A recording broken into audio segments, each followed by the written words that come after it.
Russia was never supposed to worry about attacks on its own territory. That's what Vladimir Putin thought when he launched his special military operation. Even when that initial operation turned into a full-blown war, Putin was convinced that the fight he started would never affect his own territory. That was a long time ago. And Russia has absorbed dozens of Ukrainian long-range strikes since. Now it's set to face even more attacks on its refineries and military infrastructure. This time, it won't be domestically produced Ukrainian drones that are doing the damage. The Czech Narwhal cruise missile is almost here, and it's threatening to make Ukraine's long-range strategy more effective than ever before. On December 9th, RBC Ukraine was among several outlets to report on comments made by the co-owner of the Czech weapons company LPP. According to that co-owner, the company is on the verge of completing testing on a new long-range cruise missile dubbed the Narwhal, and it will soon move into production. And once production begins, there is only one country on LPP's collective mind for combat testing and utilizing its new weapon: Ukraine. The RBC Ukraine report is based on an article published by the Czech news outlet Aktualna, which provides a lot more details about the current state of the Narwhal and when Ukraine can expect to get its hands on the missile. The outlet claims that Ukraine won't have to wait long to get its hands on the new weapon, which LPP says is capable of striking targets up to 680 kilometers, or around 422 miles away. It's a matter of weeks rather than months before this new missile enters full production, at which point LPP will be building them in high enough numbers for Ukraine to do some serious damage against a host of military targets inside Russia. How much damage can the Narwhal do? We'll answer that question in a moment when we take a closer look at the missile's capabilities. Aktualne also reveals that LPP expects the first combat tests of its new missile to happen inside Ukraine at some point during January or February 2026, which gives us another hint at how close the company is to making its new weapon a viable option for Ukraine. Radim Petrash, who is the co-owner of LPP, crystallizes this point by emphasizing that what his company has created is far from a vague concept or a barely functioning prototype. "We have a solution that is real, and it's not just a model that says we would like to deal with it," Petrash declared when announcing LPP's near readiness to begin supplying Ukraine. Petrash went on to point out that Ukraine also doesn't have to worry about the production side of things with the Narwhal. Unlike other missile manufacturers, which often have to purchase components from other companies before they can build their weapons, LPP builds the Narwhal almost entirely in-house. "We don't have any critical suppliers. We manufacture everything, from the airframe to the composite to the autopilot. LPP even builds its own jet engines for its drones," Aktualne reveals, as the company has received a license to do so from another business. Of course, questions remain. The Narwhal is almost ready, not 100% ready. And that may leave you wondering how long it will take for the missile to enter serial production and how many Narwhals Ukraine will receive. Neither of these questions has a clear answer, though Petrash gives us enough to make some vague estimates. Aktualne claims that the LPP co-owner believes that his country's new missile could enter serial production as early as March 2026, assuming combat tests go as expected in Ukraine between January and February. As for the scale of that production, Petrash says, "When we say that it works in Ukraine, we will start accepting the first orders. In the first year or two, we would like to produce hundreds of units per year." The LPP co-owner doesn't say that all of these new cruise missiles will be delivered to Ukraine, and it's also unclear if hundreds means 200 or 900. Still, based on this comment alone, we can assume that Ukraine is set to receive a healthy stock of a new missile that opens up a wealth of opportunities in its long-range strike strategy. The reason this weapon could prove so important to Ukraine is that it's unlike any other missile, drone, or drone-missile hybrid that the country has in its arsenal. In its own report on the Narwhal, Defense Express reveals just how devastating this missile could be. It quotes the same 680-kilometer range that we mentioned earlier, though it also points out that this range is enough to allow the Narwhal to strike targets in the Moscow region. Engels airbase would also fall within the missile's range, which is huge news for Ukraine. Engels has been a target before, and its status as a strategic bomber base means that the Narwhal may allow Ukraine to destroy some of Russia's most valuable airframes. Russia is actively trying to expand that airbase as we speak. In October, UKR Inform labeled the base the main hub of strategic aviation from which aircraft carriers launch strikes on Ukraine. Recognizing the importance of such a base, Russia is building new hard stands for a small fleet of its most dangerous bomber and fighter jets. The 8th Separate Battalion Arata, which is part of the main intelligence directorate of the Ministry of Defense of Ukraine, reveals this information in a Telegram post, stating, "In the northern part of the base, concrete is being poured, and preparations are underway for 12 new hard stands for Tu-95MS, Tu-160, Su-34, and Su-35 aircraft. There could only be one reason why Russia would engage in such widespread construction at the Engels Air Base, and the Errata Battalion explains what that reason is. Active construction indicates that Russia is preparing for new strikes. Ukraine needs to scale up its own deep strike capabilities, drones, long-range missiles, and precise weapons to preemptively strike such bases, it says in its Telegram post. If Russia is preparing a base for more long-range strikes, Ukraine has to respond with a build-up of its own. The arrival of the Narwhal seems to be happening at just the right time for Ukraine to target the jets and bombers that will soon make their way to Engels. Back to the Narwhal's specifications. Defense Express adds that the new missile is capable of hitting speeds up to 750 kilometers or around 466 miles per hour, and that it can deliver a 120 kilogram or 264 pound warhead. That's enough explosive firepower to punch a hole into an aircraft hangar if Ukraine scores a direct hit. And it's more than enough to absolutely destroy any bomber or fighter jet that Russia is foolish enough to leave exposed in Engels or anywhere else within the Narwhal's range.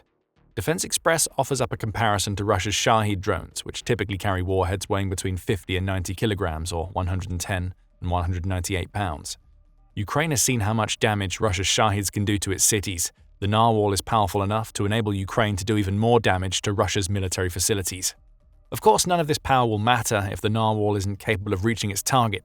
Russia has advanced its electronic warfare or EW countermeasures immensely since Putin launched his invasion, as the Insider revealed back in January 2024. The outlet noted that Russia can use EW techniques such as GPS jamming to send Ukraine's long-range drones off course, though it also has to shut down mobile internet services in targeted regions to do so.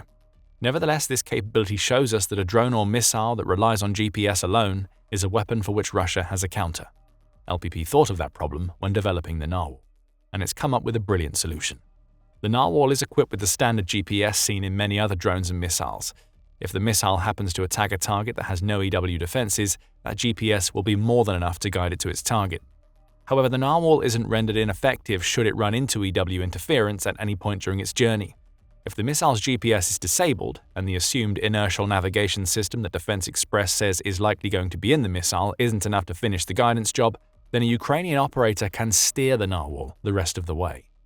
The missile is equipped with an in-house visual navigation system that has been designed by LPP, which allows it to continue flying toward a target even when navigating GPS-denied areas. There are no details provided about exactly how this visual navigation system works.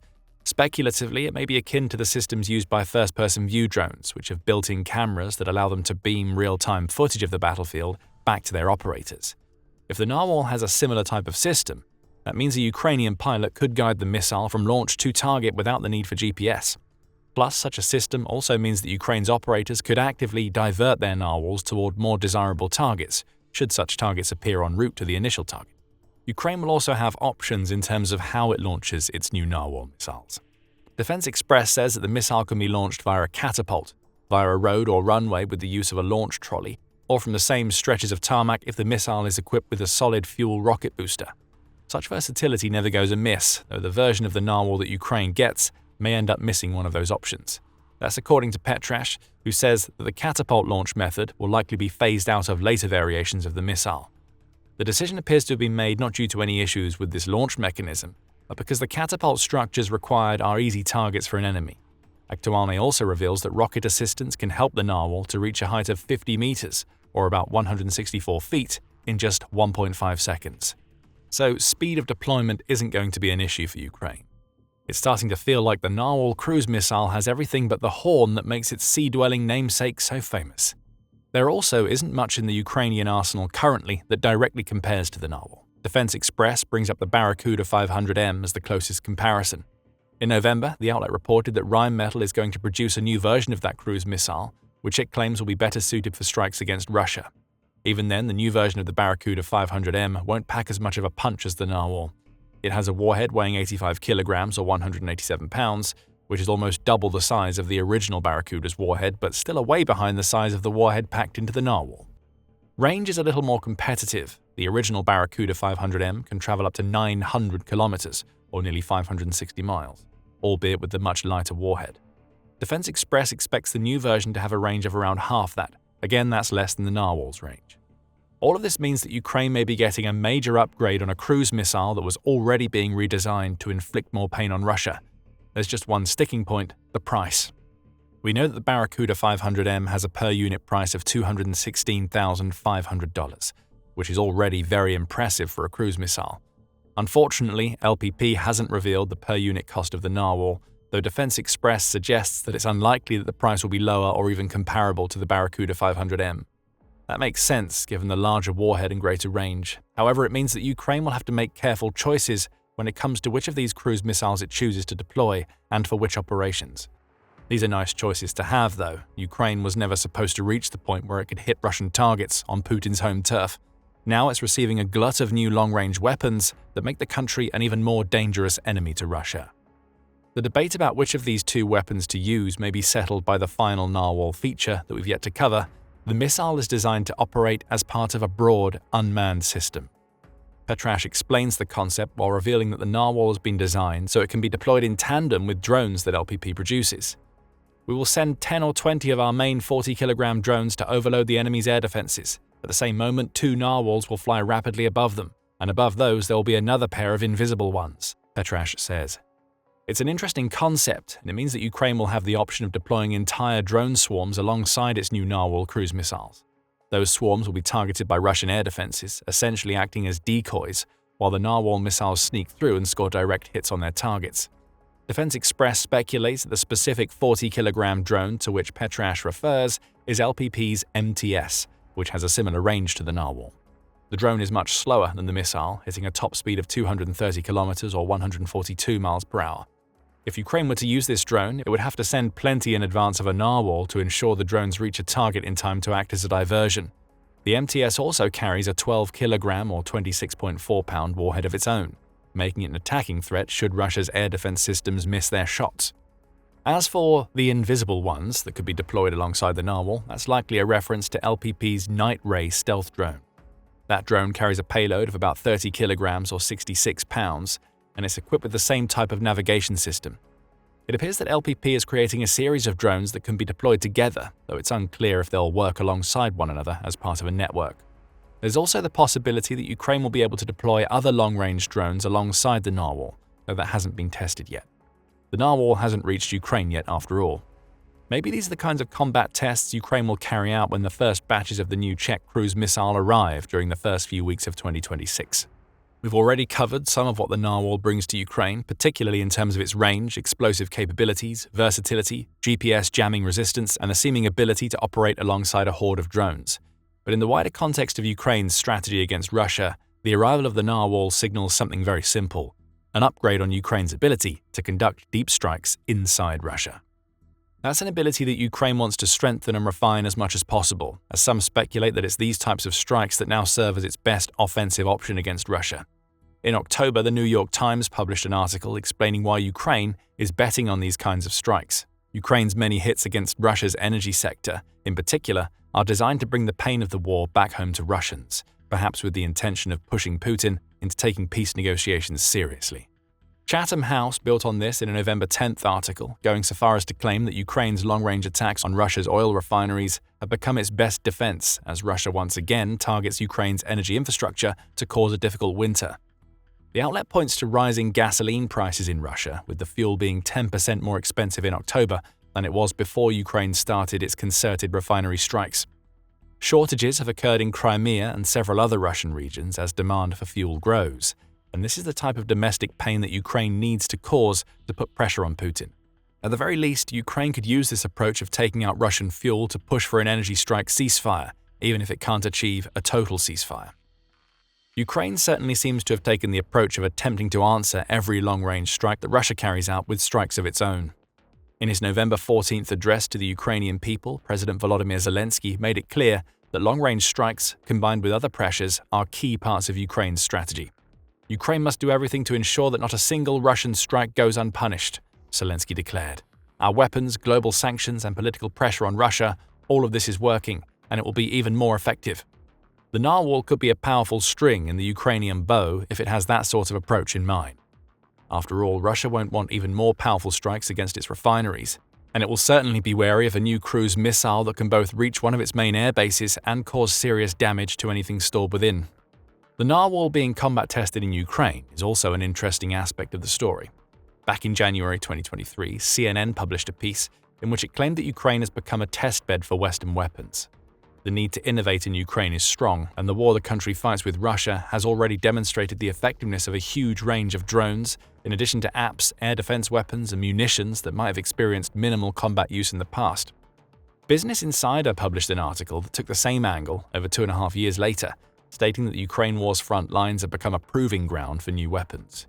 Ukraine is as aware of this as anybody, the outlet says, and this awareness has even led to Ukraine inviting other countries to rely on Ukraine to test their new weapons. It's a win-win situation. Ukraine gets something that it may be able to use to hurt Russia, and the weapon maker gets as definitive evidence as it could ever need about how well, or otherwise, the new weapon works. Ukraine has even launched a program named Test in Ukraine that facilitates these types of relationships with Western arms manufacturers. Perhaps the Narwhal is part of that program. Even if it isn't, LPP is going to be gathering a lot of helpful data about its new cruise missile in the coming months, all thanks to Ukraine. That data could lead to tweaks and improvements from which Ukraine, the Czech Republic, and any other future purchases of the Narwhal will benefit. What makes all of this so interesting is that Ukraine offering itself up as a testing ground for new weapons is also clever in the sense that it helps the country further ingratiate itself with its allies. The Narwhal stands to make the relationship between Ukraine and the Czech Republic stronger based on everything we just said.